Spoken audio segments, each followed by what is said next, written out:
Hey everybody, it's your boy World of Wrestling here today to discuss about AEW Dynamite October 5th, 2022 review. I actually was a little disappointed with this show. Somewhat. I don't want to piss all the AEW lovers off. Marks, whatever way you want to claim they are. Me, I'm an in-betweener. I'm going to tell it like it is. I'm not going to sugarcoat anything. I'm going to tell you guys what you want to hear. I'm going to tell you what I feel and how I saw the show. This show was a little lackluster. And I got to admit, SmackDown had an excuse. The hurricane came and fucked everything up. SmackDown was so-so. Raw was boring as fuck, but they put some kind of effort storyline-wise in there. And the AEW kind of felt the same. This, I just haven't been impressed with the last three shows, but I give SmackDown a mulligan because of what happened. But Raw was, I don't know, man. That's why I didn't even really do a review on it. But, I mean, even JD from New York 206 even said the show was boring as fuck for a go-home show. And this show was really not that much different. I mean, the main event was great. I got to give them credit for that. The ending of the match was excellent with the stare down with Jericho and Daniel Garcia. With Jericho, well, not really staring at each other, but Jericho at the end, before he started celebrating with his group, sorry, he actually was staring at Daniel Garcia after he popped him in the head with the championship belt, the Ring of Honor World title. It seemed like he was saddened by the fact that he did that, or he felt bad for Daniel Garcia. He still has emotional feelings for the guy as a friend, and whatnot, and he just feels saddened at the fact that these two guys in reality are best friends, and they're kind of being torn apart. I don't know where this leads to. I don't know if this leads to Daniel Garcia joining back with Jericho and whatnot. I have no idea where this is going. But main event next week is going to be Chris Jericho defending the Ring of Honor World title against Bryan Danielson. I almost said Bryan Garcia. I don't know why the fuck I was going to say that. But yeah, Bryan Danielson will be challenging for the Ring of Honor World title. And I think this is going to be a good match. I don't expect Bryan Danielson to win the Ring of Honor World Championship. Granted, I think that would be pretty cool, but that would definitely give Jericho a very short title reign, which I think absolutely would suck.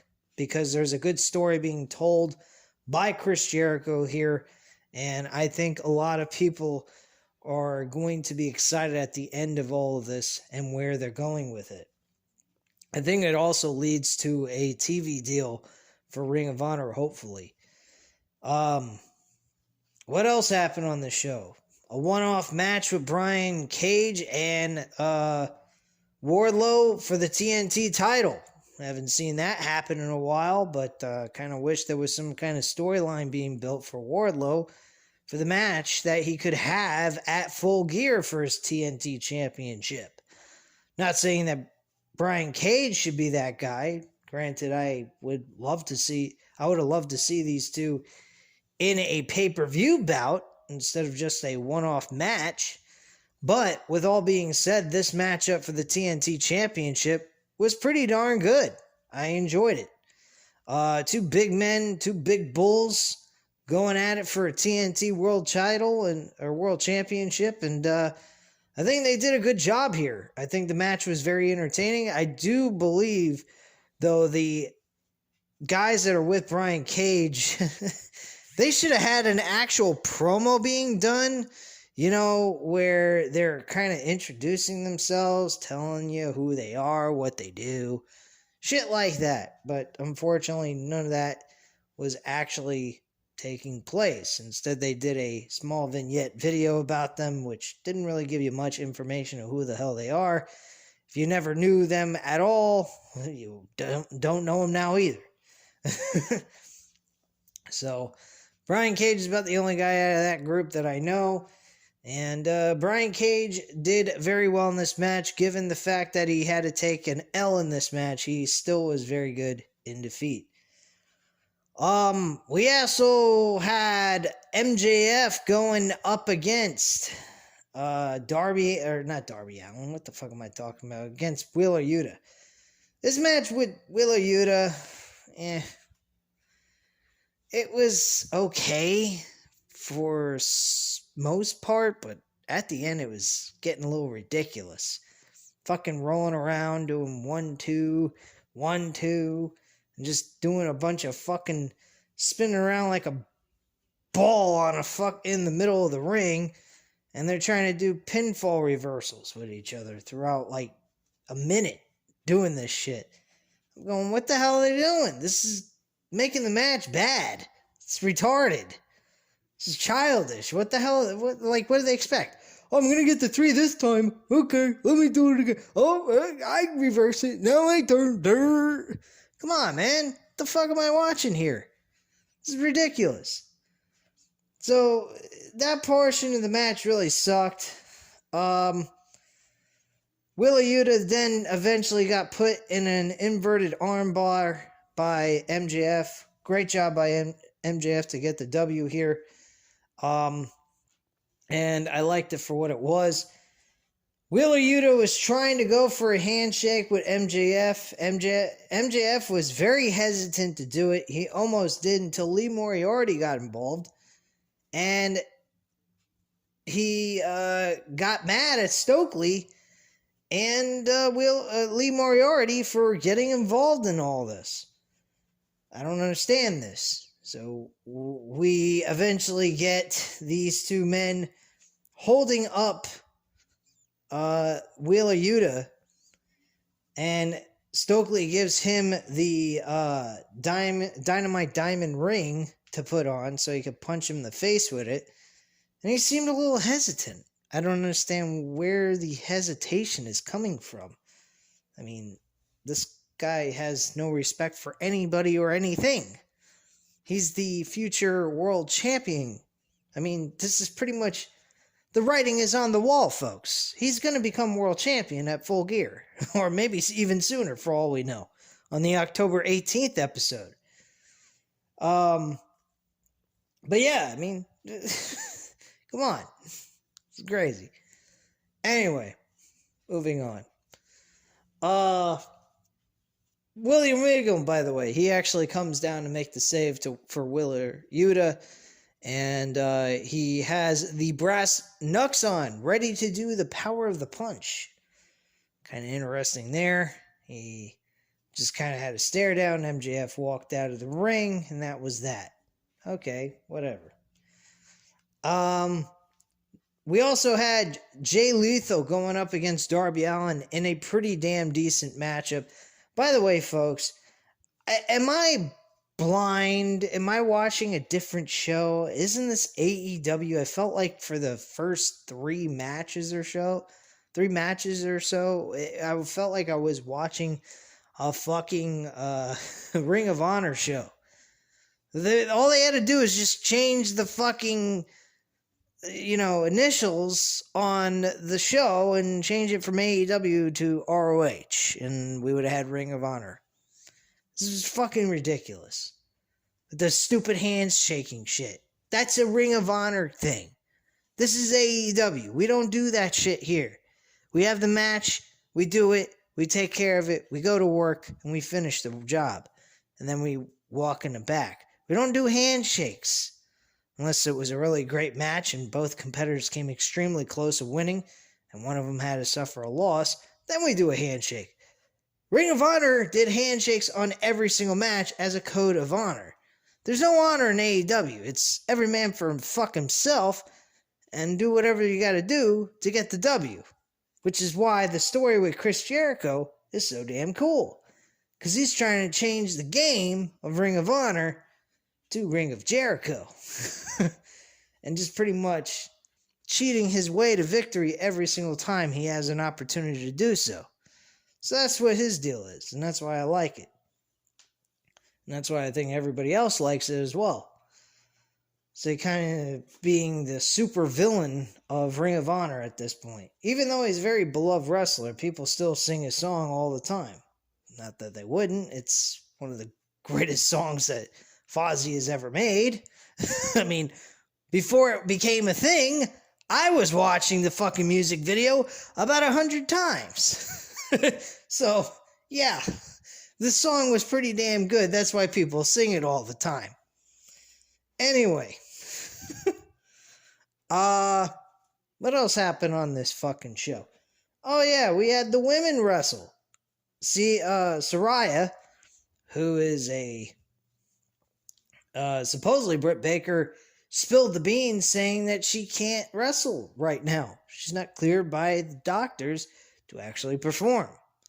Now, I kind of had my back turned after the match was over. I was busy trying to make up a sandwich to nosh on some food. I didn't have much to eat today, so I just was like, fuck it, I'll go make myself a sandwich. Nothing big happening here. And if I didn't know any better, I think I heard that Saraya actually was physically getting involved in the match after the match was over. Or physically getting in the ring and doing stuff with people. I have no idea. So I can't claim that I witnessed it or it happened because my back was turned and I did not see it, nor was I paying attention to anything that was being said on the television set. So, bad move on my part, but then again, what do you expect? The AEW women's division is fucking trash. I mean, utter, complete trash. I don't care what anybody says. You can be the biggest AEW dick rider on the planet. You could be the biggest WWE mark on the planet. Women's wrestling today, right now, sucks. 5 years ago, it was good. Now, it's terrible. It's right back to where it was. When we were little kids back in the 90s. Women's wrestling didn't mean shit. Till about 2014, 2015, that's when women's wrestling was actually something. Now it's a fucking joke, and they just give them the matches that the men get, like the Royal Rumbles and all the other bullshit, just for the sake of saying, here you go, we want to be fair, we want to make you guys feel like equals, when in reality, we don't treat you like equals at all, because we don't give you any fucking storylines to make you feel important. That's the kind of point I'm trying to make here, you know?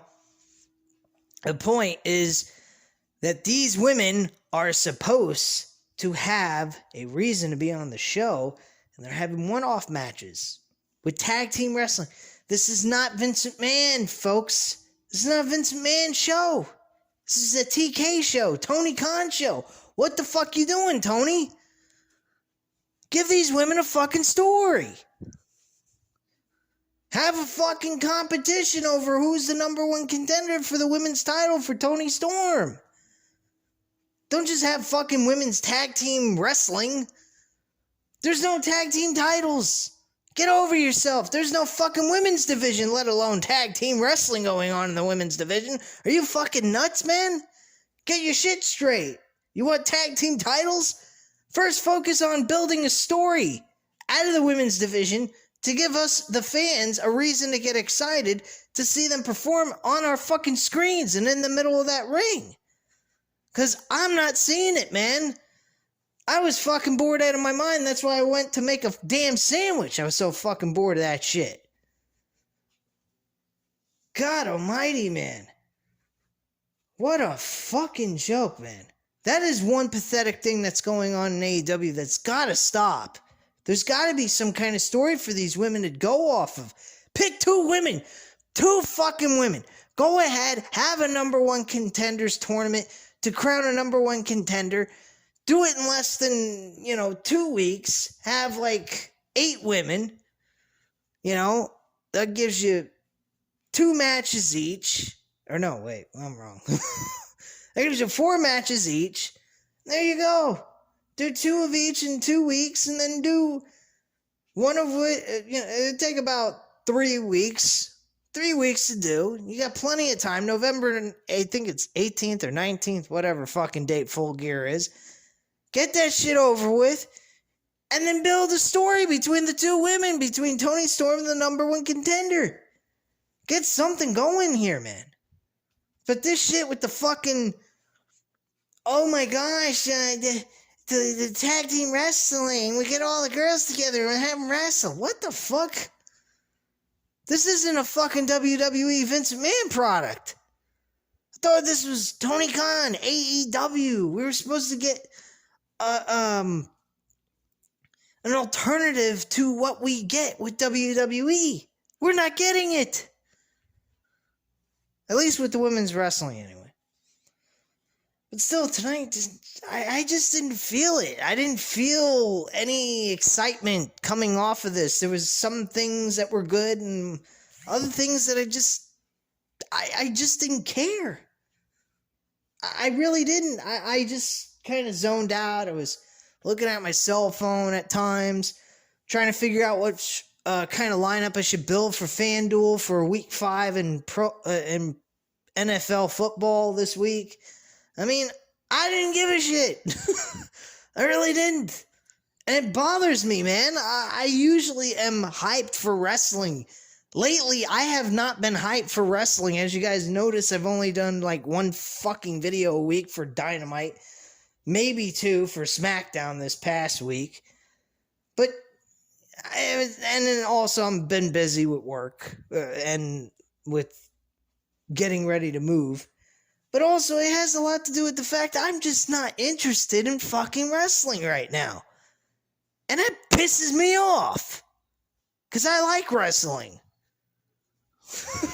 Jeez Louise. We got Trips and fucking TK.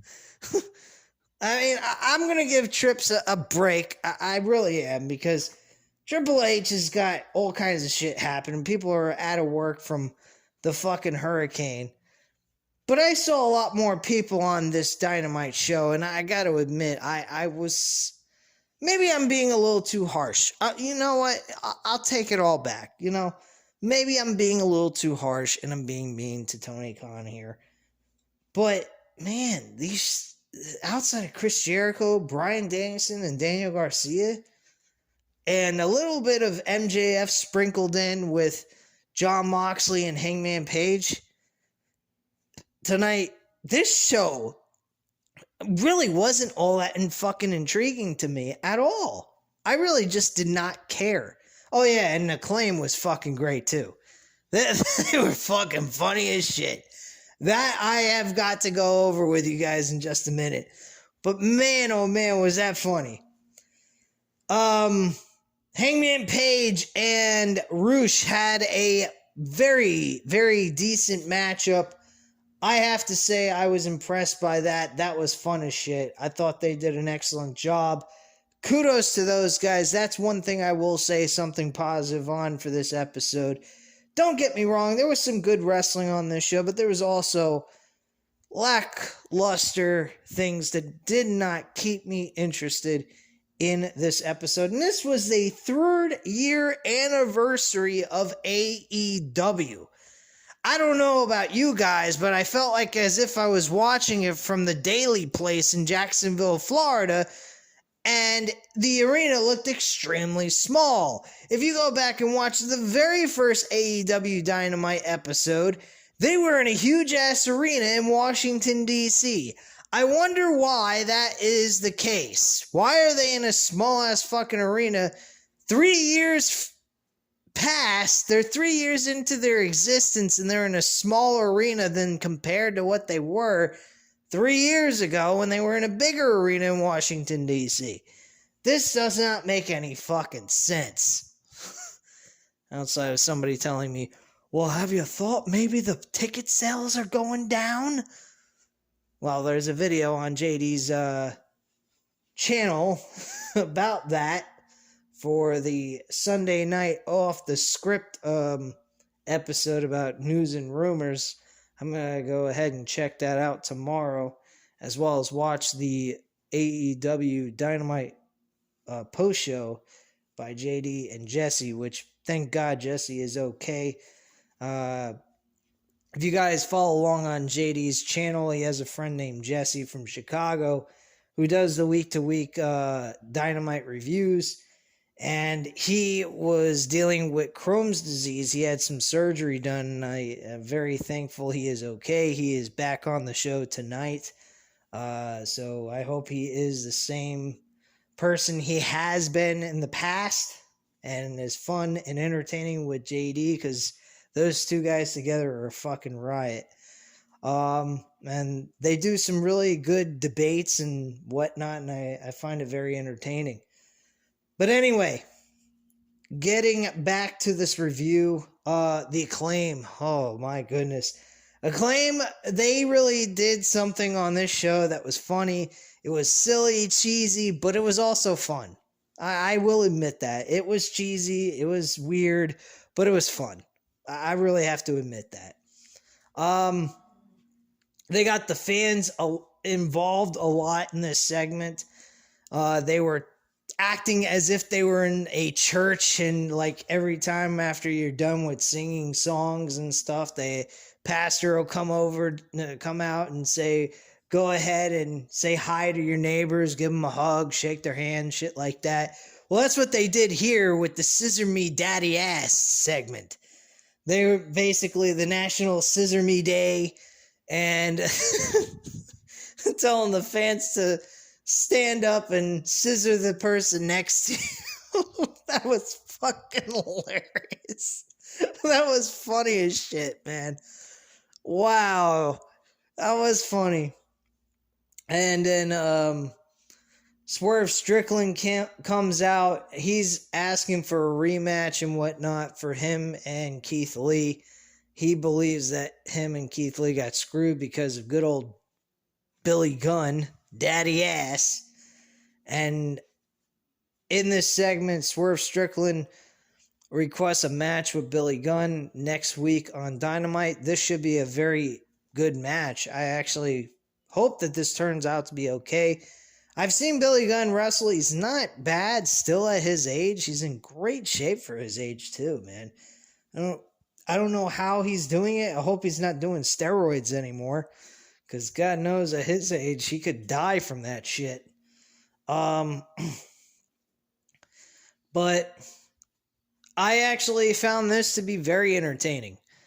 And again, like I said, it was cheesy, but it was still funny as can be, man. I enjoyed this to hell. It was fucking hilarious. Mark Sterling comes out of nowhere during this segment as well, and he wants to scissor the three of them. I'm going, what the fuck? He's acting as if he was bringing out a contract for a match. Thing for Swerve Strickland and Keith Lee for the tag team titles. And then he was attacked by the Acclaim and Billy Gunn at the end of all this, and they did a three-way scissor to close out that segment. Pretty fucking weird. Going back to the Roosh and Hangman Page match. After the match was over, Jon Moxley came out to make a save. Private Party were told to go ahead and attack Hangman Page, but were told no by Jon Moxley, or otherwise he would beat the shit out of both of them. And Jon Moxley went ahead and said, enjoy what you got. You got a big W. You're a great kid and you're a good wrestler. I got all the inspiration in the world about you as a person. I think you're a very cool dude. I have nothing against you personally, but at the end of the day, when that bell rings, my whole intention on October 18th, which is actually on a Tuesday, he said, I'm going to choke you out until you turn blue. I have no respect for anyone that I come into this ring with, because all I'm here to do is annihilate you. In that kind of sense. I didn't say that word for word, but you get my point. So he pretty much goes on to say that. And then he walks away. Hangman Page picks up the microphone and he says, why wait till October 18th when we can do it right now? And Moxley comes back into the ring and he grabs a microphone and he looks at him and says, you know something? I understand you're young, but you talk a lot of fucking shit. And they kind of bleeped him out there. He says, I'm giving you a warning. You say anything like that again, I'll destroy you. And then he throws the mic down, his music hits, and he walks out. Hangman Page doesn't say a freaking word, as if Moxley put his ass in his place. Pretty weird.